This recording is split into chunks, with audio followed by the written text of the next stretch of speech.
Hey guys, Ron here. Ladies and gentlemen, how are you all? I hope everyone's well. Well, tonight I'm going to do a subject that I haven't really talked explicitly about, but I think it's such an interesting story. It's basically the story of the Fleetwood Mac's seminal magnum opus album from 1977, Rumours, which sold about 40 million copies, I think. It's one of the best-selling albums of all time, and it's a great rock and pop album, and I want to tell you why it's basically referred to as the breakup album. What was going on during the writing of the record, what the songs are about, and the fact that it's a quote-unquote real album. All the songs are about things that are real, almost every one, but one that I can think of. It adds, and I think even at that time, when albums were taken more seriously, lyrics, when the music business was, lyrics were considered, something important. It really added to the popularity of that album because people felt somewhat voyeuristic, including me today, knowing that the album's about real struggles that the three writers were going through and the rest of the band, all five of them. So let's talk about Rumours, the breakup album. So first, a little background. If you know anything about Fleetwood Mac, you know that they had been kicking around since the 60s in England. They were an English blues band conceived by Peter Green with other members, among them Mick Fleetwood, the drummer, and John McVie, the bass player. And that's basically where they got their name, Fleetwood Mac. So by the time 1974 had come around, they had Fleetwood Mac, much to the chagrin of Mick Fleetwood,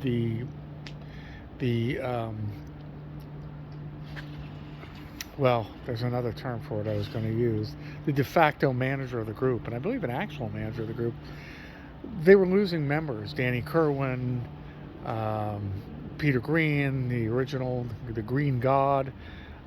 They had lost members through time, and at this point, it was at some point, I should say, in the early 70s, John McVie's wife, Christine Perfect, now known as Christine McVie, joined the band as songwriter, keyboard player, and singer, and that gave them a boost. And then Bob Welch joined them, the only American in the band, as a guitar player. But in 1974, Bob Welch left the band, and the band was in Los Angeles, and they were actually at that point so without a guitar player and looking for a studio to record in. Well, Mick Fleetwood knew Keith Olsen, the record producer, and Keith Olsen asked him to come down to, or invited him to come down to Sound City to listen to check out the facility. So Mick Fleetwood went down there. I believe he said he had his kids and his groceries melting in the back of his car. Why he chose to come there straight after the supermarket, I don't know. But that's what he says. Anyway, he went to Sound City to meet with Keith Olsen and see the studio. And while he was there, Keith Olsen played a song on the sound system called Frozen Love. And he just wanted, the whole purpose was to show Mick Fleetwood the quality of the machinery there and how this particular song, how songs sounded over the sound system. Well, Frozen Love happened to be a song by a duet that had put out one album and wanted to put out more, of course. The album was by a duet called Buckingham Nicks, a boyfriend-girlfriend duo, Lindsey Buckingham and his girlfriend Stevie Nicks. So the Polydor had put out the Buckingham Nicks album, and it didn't do very well, and I believe they had already dropped them from the label after that one record, which was considered a failure. There's people around today, and some appear to be drunk, so I may have to, tonight I should say, holiday parties, I guess, so I may have to turn around. So anyway, as I sang, after I was so rudely interrupted. Oh, I was talking about Polydor and the Buckingham Nicks album and all that. So, Mick Fleetwood's there. He hears the song Frozen Love. He also meets Lindsey Buckingham, who happened to be there. And after that, sometime after that, it's before the very end of 1974, Mick Fleetwood calls Keith Olsen to find out how to get in touch with Lindsey Buckingham, and whose song Frozen Love and whose guitar playing he had heard. Well, he offers Lindsey Buckingham the job to join Fleetwood Mac as the guitar player. And Lindsey Buckingham reluctantly says, well, I'll think about it, but if you take me, you got to take my girlfriend, we're a package deal. Thank you, Lindsey Buckingham, says Stevie Nicks. They were a little reluctant because, Christine was, as they say, the only quote-unquote girl in the band, and they didn't know if she wanted to be in a band with another girl. Well, I believe it was New Year's, right around New Year's, going into 74, going into 75, where they met, Lindsey and Stevie, at El Cholo restaurant here in Los Angeles, actually, Mexican restaurant. So Lindsey and Stevie came, and even then, even as far back as 1974, 75, Lindsey was determined to make it on his own, or shall I say with Stevie as a duo. Didn't really want to join Fleetwood Mac, but Stevie was determined. She knew it would give them an income. They'd have touring income. I mean, Stevie was working as a waitress, and while Lindsey was touring at times with, I believe, Don Everly, and she was, like I said, waiting tables. He was writing songs. She was cleaning Keith Olsen's house for extra money. I mean, they were really poor. And this would give them some income with a band, Fleetwood Mac, that had been pretty reliable to sell 300,000 to 500,000 records, excuse me, each time they made a record.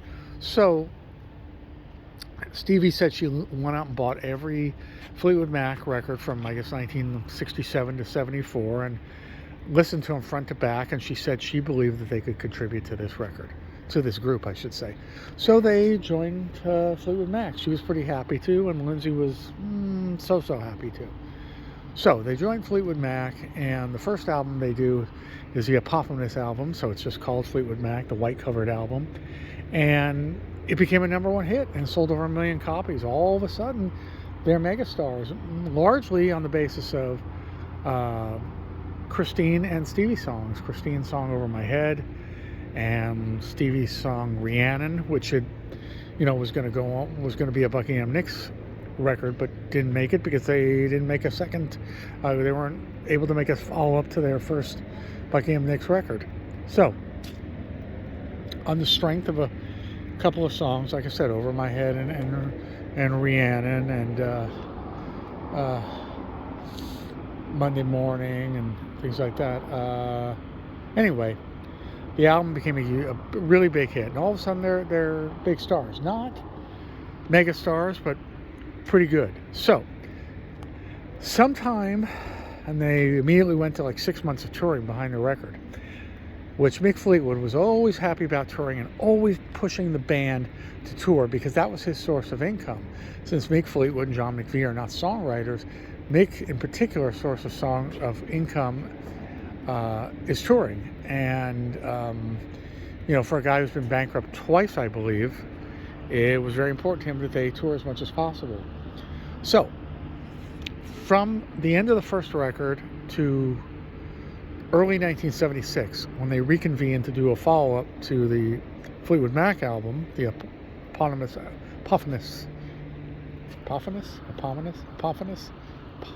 album, Fleetwood Mac, the 75 album, they reconvene in early 76, and by this time,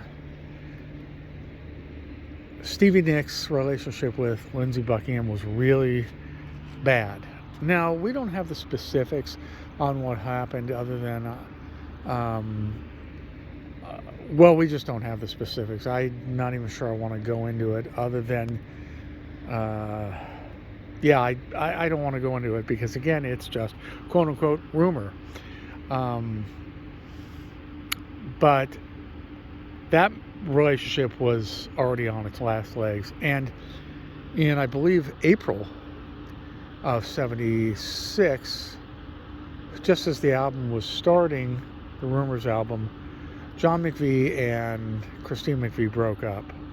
Now, I know that she was already or about to be in a relationship with their lighting director, Curry Grant. Yes, Curry Grant, who is a bit of a playboy, much like her next boyfriend, Dennis Wilson, drummer of the Beach Boys. Real handsome dude, apparently. So Curry Grant is in a relationship with Christine. John McVie is drinking heavily, which Christine has always been upset about. You know, it's in the British culture to drink somewhat, but I guess she believed that he was taking it to excess. So you've got that out. You've got that breaking up, and that was a bad breakup. Chris's breakup with John McVie was bad. It was so bad that there was so much hurt there, which you can understand when, you know, you love someone, you're with them for 8 years. They did not speak in the studio. According to Christine, they literally did not speak while they were recording the Rumours album, other than the pleasantries of music, like what key are we in and things like that, and even that was kept short. So you can imagine the tension there. They had to keep, you know, being business partners. Didn't have to, but chose to. So Lindsay and Stevie, like I said, were also breaking up. In fact, what happened was, at some point in the spring of '76, when they moved from LA, they moved at Mick Fleetwood's suggestion up to the record plant in Sausalito. Sausalito, a beautiful little wooded town, tourist town just across from the bay from San Francisco. I've been there several times, and it's just beautiful. In fact, you know, it can be all fogged in San Francisco. You take the Golden Gate Bridge, and right as you get off the Golden Gate Bridge, basically through the tunnel there, which is now named after apparently Robin Williams, which is great. Right after you get off the tunnel, you're in Sausalito, and you're on Bridgeway, which is right on the bay, and it's going to be bright and sunny and beautiful. Anyway, so they convene at the record plant in Sausalito to record, and tensions are so bad that the two couples are split. In other words, Christine and Stevie get condos near the waterfront, and the men are staying in a crazy. The men are staying as an area that was, I believe, part of the record plant itself, where, according to some, the hedonism between the three male members and the producer and engineer of the Rumours album was just out of proportion, because all of a sudden Lindsay is a free man from his girlfriend, away from his girlfriend Stevie for the first time in many years.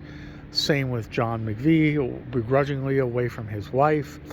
And Mick Fleetwood had discovered that his wife, Jenny Boyd, sister of Patty, aka Layla, George Harrison, and Eric Clapton's ex-wife, Jenny had been having an affair with, like, his best friend. So things were really crazy. All the relationships had split up to that point. So Mick's relationship with Jenny was done, but he couldn't write about it because he wasn't a songwriter. Lindsay and Stevie were breaking up, and John McVie and Christine had already initiated divorce proceedings. Interestingly enough, John married, I believe, he married a woman named Julie Rubens only a couple of years later, and I believe she was like an assistant to the band. So I don't know how long that relationship had been going on. And Curry Grant didn't work out with Christine, and Christine, I believe, was only married one more time to Eddie Quintero, and that didn't work out. Unfortunately, as of this writing of this video, Christine McVie has sadly just passed away, and I may be wrong about this, but I don't believe she ever remarried after Eddie. She really never found, I don't think, long-lasting love, which is very sad. But anyway, so every song the writer started to write, and the songs on the album, primarily about the breakups that were going on. As a matter of fact, the name Rumours and the English spelling was suggested by John McVie, because he said the songs were like journals, like diaries or notes, and they really were. So let's dissect a couple of the songs. Go Your Own Way, which was one of the singles. I think it was Lindsay's best song ever, really, or at least one of, top 3 songs. Lindsay's song, Go Your Own Way, as well as Never Going Back. Well, Go Your Own Way was specifically about Stevie and the breakup. Now, apparently, into the 2010s, until Lindsey Buckingham in, I believe, 2018 was unceremoniously fired from the band, Stevie hated singing Go Your Own Way because she hated the lyric, packing up, shacking up is all you want to do, and said that was not all she wanted to do, and so on and so forth. However, she has shacked up, but never been married. I mean, technically she was married to her best friend. In 1983, she married her late best friend's husband, Kim, Kim, for a short time because her best friend Robin got leukemia and died, and she was pregnant, and Stevie wanted to help Kim, the husband, raise the baby, but it was crazy. It never should have happened, and the band was stunned by it, and it was all done in a cocaine fog, and I don't believe Stevie's ever even seen the child. I don't even know if she has any contact. I don't believe she does. That's so packing up, shacking up is all you want to do. Go Your Own Way about Stevie. Lindsey's other song, Never Going Back Again, was actually about a relationship he had with a woman he dated after Stevie, and it was just sort of one of these men's empowerment songs. Ladies, women are not the only one who can be empowered. This is just my own personal belief. Men are in therapy too. Men have support groups.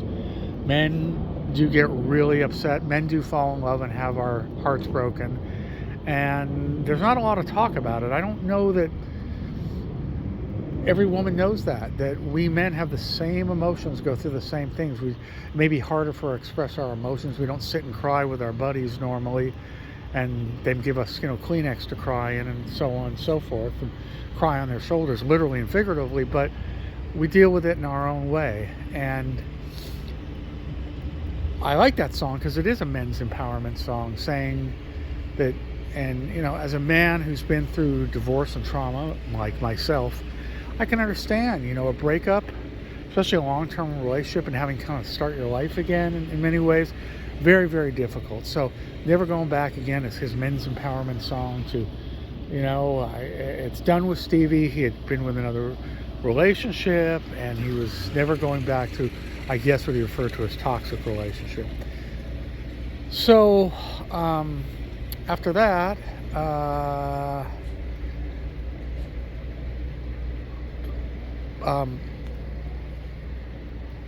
Christine's song, Christine's song, You Make Lovin' Fun.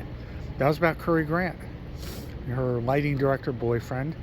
And I don't know if they were in love. I don't know if she was hoping they would get married. Obviously they did not, but it was all about Curry Grant. And the lyrics are pretty self-explanatory. Christine's Songbird, she says it's about nobody and it's about everybody. Some suggest the songbirds singing, the lyrics saying the songbirds sing and think they know the score is the other, she's referring to the other members of Fleetwood Mac. Makes sense? Don't know. So it's a personal story for Christine, but maybe not necessarily specifically about the breakup or about with John or about Curry Grant. However, Don't Stop was absolutely and definitely about John McVie. And basically she was saying to him, don't stop thinking about tomorrow, it's going to be another day. It was Christine's way of trying to tell John that life would go on. He would go on without her. He would survive. And it would all turn out okay. And obviously they got to the point later in years where they were able to communicate. I don't know what their relationship was in the next 40 years, but I assume that they were pleasant enough to each other. Here's our friends. Because I'm going through the songs off the top of my head here. Dreams. Stevie's, I think Dreams was number one. Absolutely, totally about Lindsey Buckingham. Dreams was, there again, you say you want your freedom. Well, you can have it, whatever the lyric was. And there you go again, saying you want your freedom. Well, of course, Lindsay to this day claims I never said that. So there you go. But Dreams was about, in fact, she wrote Dreams in the studio, in one of the adjacent studios with a piano, and she brought it into the band as a little demo on her tape recorder and just said, this is how Dreams goes. And then Lindsay, of course, did his magic like he did on all Stevie's songs and Chris's songs for that matter, and he made magic of it. So with Lindsay's huge amount of help, which he was reluctant to give, admittedly, he said he didn't want to help Stevie because he was so angry at her over the breakup, but it was what was best for the band. He made magic of that song, and like I said, I believe it was Dreams was #1, and totally about Lindsay. Let's see, Gold Dust Woman. Gold Dust Woman was about cocaine. Your Silver Spoon, that was about cocaine, and it was about, according to Stevie, how she was already starting to succumb to celebrity, cocaine in particular, drugs, wealth, and the trap that is, or not the trap, but the self-destructive behaviors that are associated many times with affluence and fame. And so that was Gold Dust Woman. I Don't Want to Know was a duet in Everly Brothers style by Stevie and Lindsay. In fact, it was from the Buckingham Nicks days, and I don't know why it wasn't on their Buckingham Nicks record. It may have been slated for the second record, the follow-up, which never happened. But oddly enough, the band chose to include I Don't Want to Know. In fact, Lindsay brought it in and he sang both parts. He overdubbed his own voice to do the high harmony, and basically left it to Mick to say, Stevie needs to come in and record her high harmony. We're going to put it on the record. Now, the caveat was they chose that song in favor of a song that Stevie had recently written, also about Lindsay, called Silver Springs.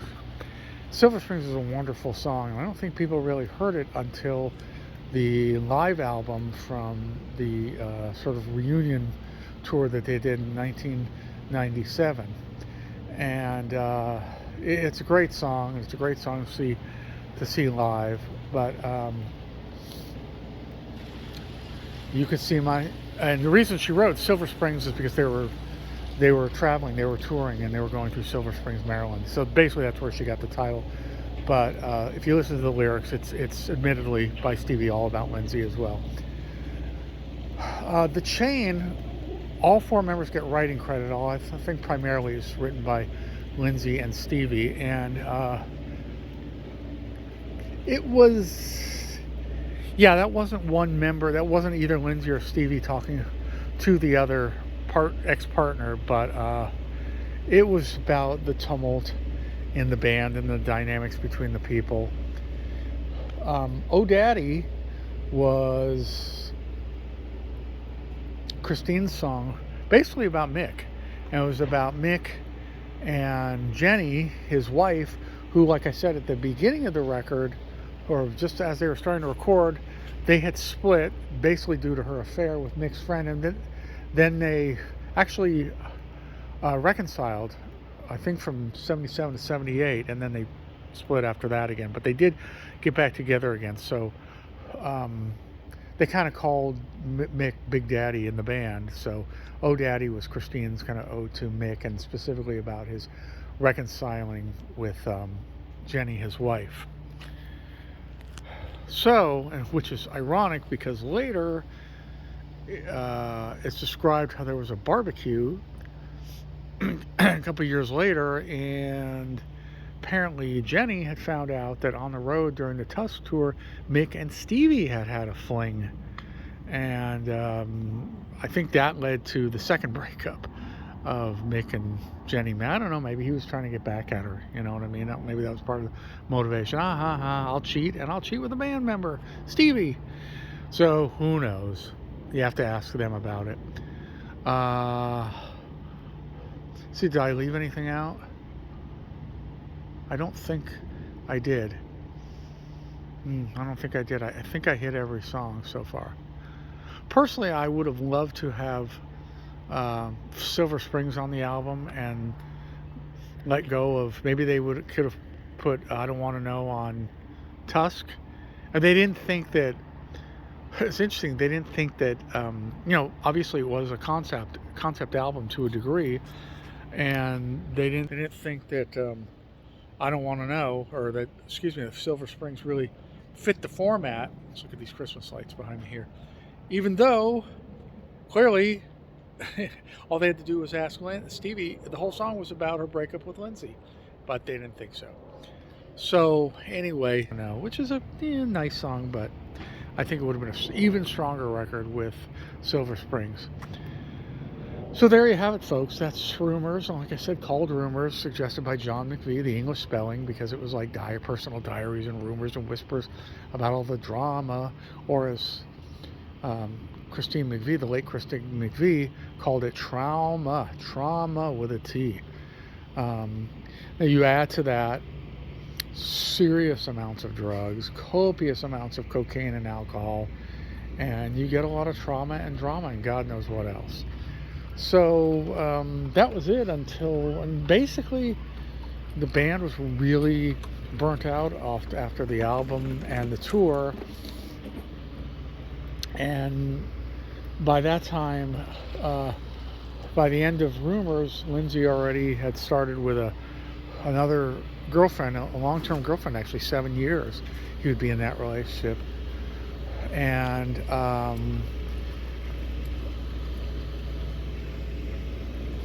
they really were, by the time they got around to do the Tusk album, a double album, the next one, the follow-up, the pressure, how do you do a follow-up to one of the biggest selling records in history?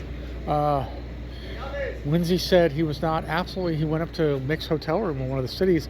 He said absolutely positively he was not going to do Rumours 2. He did not want to do another pop album. He was listening to Talking Heads and The Clash at the time, and